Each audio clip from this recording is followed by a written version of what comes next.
And again, we've all seen numbers sliced and diced anyway, but ultimately what we're trying to get at is, as we're structured right now, regardless of what changes we make, as we're structured right now, is that sustainable?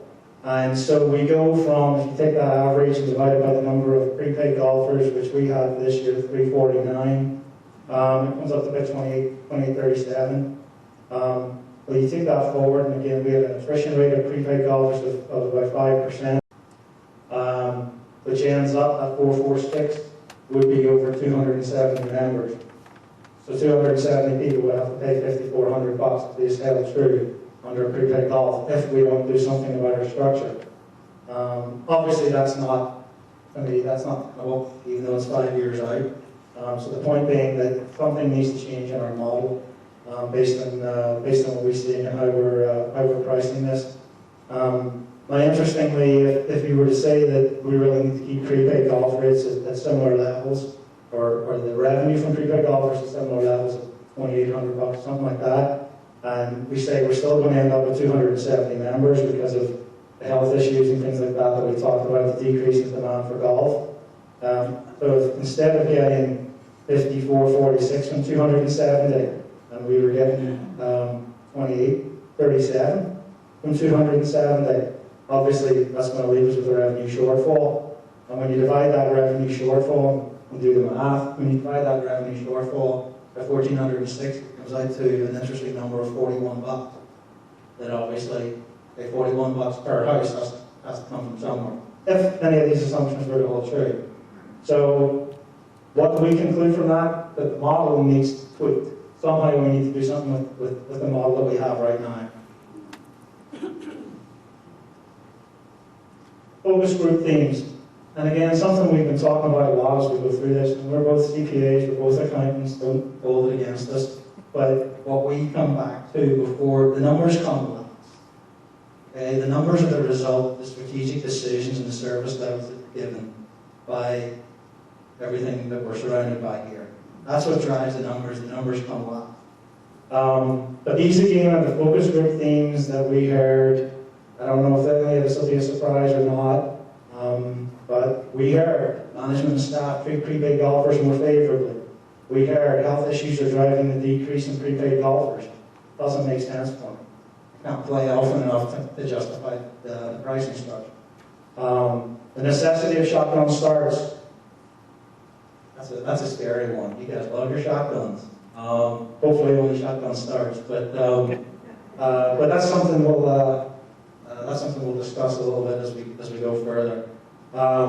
Lack of tee times causing daily fee golfers to play elsewhere. That came through quite consistently. The financial challenge of paying for prepaid all at once, and obviously that's considerable enough for anyone to lay out in one go.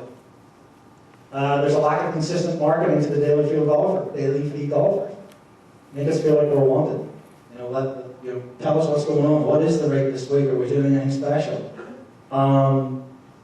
Security. We did add potential tax issues, and Paul alluded to that earlier. There are some potential tax issues by allowing non-residents to come in and use the golf course. And we've had a number of calls recently from our clients up and down the Gulf Coast from the various counties that are looking at this, looking at communities like yours, and trying to see if are they allowing too much non-resident use, and do we need to do something with real estate tax benefits that they get. But security issues, a barrier to non-resident memberships, and from the first day we walked through the gates and we took the tour with Bill and Janice and rode in the back of the golf cart, the comment we heard consistently was security. Security.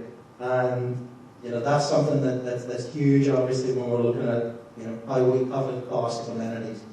Security seemed paramount above anything else that we heard, and it's something that certainly I think factors into some of the recommendations or suggestions that we make as we go through here.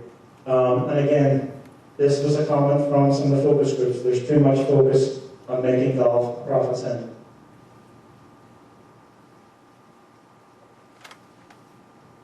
Again, just to give you guys, and this I guess relates back to some of the projections that we threw up earlier. This is statewide all clubs in our database, which is over 200 clubs across the state of Florida. The average cost per hole went from $48,700 in the year 2000 to $77,600 per hole on average. You saw that you guys are way below that. We do some work in this area. Timber Pines is a client. Obviously, they're in the area, so demographically, maybe there's some considerations. They got 63 holes of golf, so which doesn't always translate into efficiencies. It depends on how the courses are laid out, where your maintenance facilities are, and play, and things like that. But on average, statewide, $77,000. The point of this graph is to just show you the rate of increase in golf course costs over the last 10 years. This really isn't going away anywhere. And again, you can see here, I referenced it earlier, you guys are significantly below. Bob and I are very bad golfers. We didn't ride on your golf course because we couldn't afford to pay you to the damage we do if we played it. But clearly you're significantly below the average there. I will tell you that we've seen numbers in the area that are lower than yours. Again, I can't comment on the quality of your golf course. I know we heard some things in the focus groups that it's a good golf course, but it's a championship golf course. I don't know, how one person differentiates from A to B. It's all personal taste, but certainly compared to the statewide averages for theories, you're considerably below that, obviously per acre, naturally as well, when you look at that. You don't have that many more rounds. You think you did 44,654 was one of the numbers we got in 2009. So your cost per round at $18. The average $32 based on 43,000 rounds. So again, just some more industry data so that you guys understand, as Neil said, this is all part of the process. Putting your head around what's going on in the marketplace. Conclusions.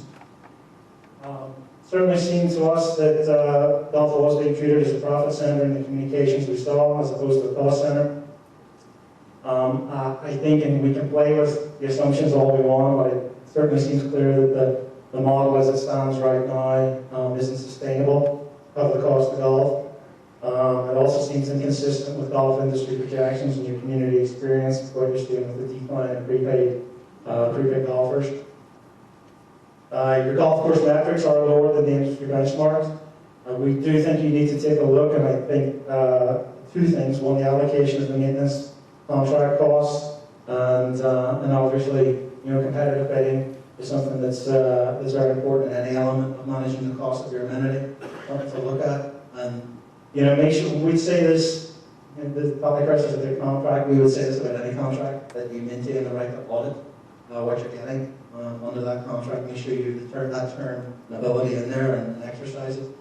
Careful consideration should be given to offering more tee time options. And as I referenced earlier, I know this is a very delicate subject, but I will tell you that we spoke to a lot of professionals in the golf industry, in Surrey communities, and you obviously have a very high level of shotgun starts in the season.